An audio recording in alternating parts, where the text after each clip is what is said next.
nasceu aqui, dedicou a sua vida a amar. Chamou Lázaro já morto há 4 dias.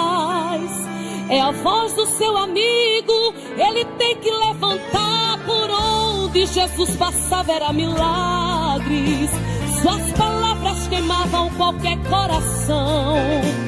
Curou a filha de Jairo, deu saúde lá na casa.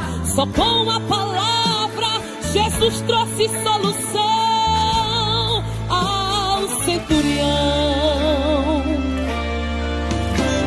Acalmava a tempestade com a voz. Coxo andava surdo, ouvia ele falar. Trouxe graça e salvação a todos nós. Quando na cruz do Calvário disse consumado está, pisou e esmagou a cabeça da serpente. Tem a chave da morte, do inferno em suas mãos. Libertou o gadareno e deu paz lá na cidade. Pois quando Jesus chega, ele tira todo o mal. E nessa tarde Jesus vai deixar sinal. Olha o que ele faz para te dar vitória. Jesus cura enfermos, ele limpa leprosos, ele expulsa demônios, ressuscita os mortos.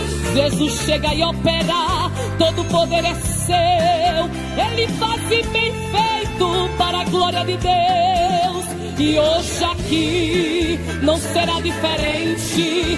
Só com a palavra Jesus te surpreende. Pode ser o impossível, mas se Jesus falar, ele fala aqui e resolve lá. Então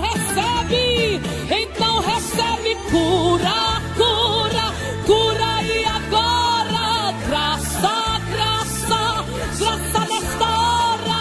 Força, força, pode receber somente uma palavra e Jesus vai resolver.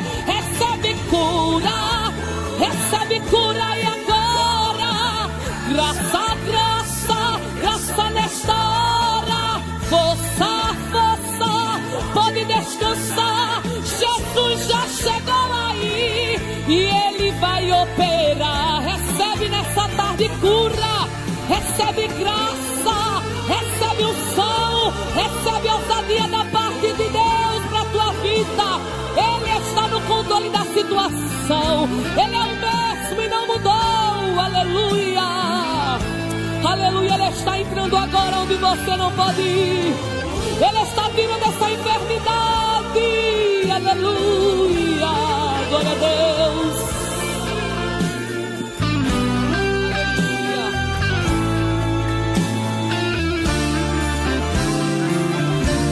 Então recebe cura, cura, cura. E agora graça, graça, graça nesta hora. Força, força, pode receber somente uma palavra e Jesus vai resolver. Recebe cura, cura. E agora graça, graça, graça nesta hora. Força, força, pode descansar, porque Jesus já chegou aí e ele vai operar. Você crê que ele está chegando aí agora? Jesus já chegou aí e vai operar. Nessa tarde Jesus vai operar.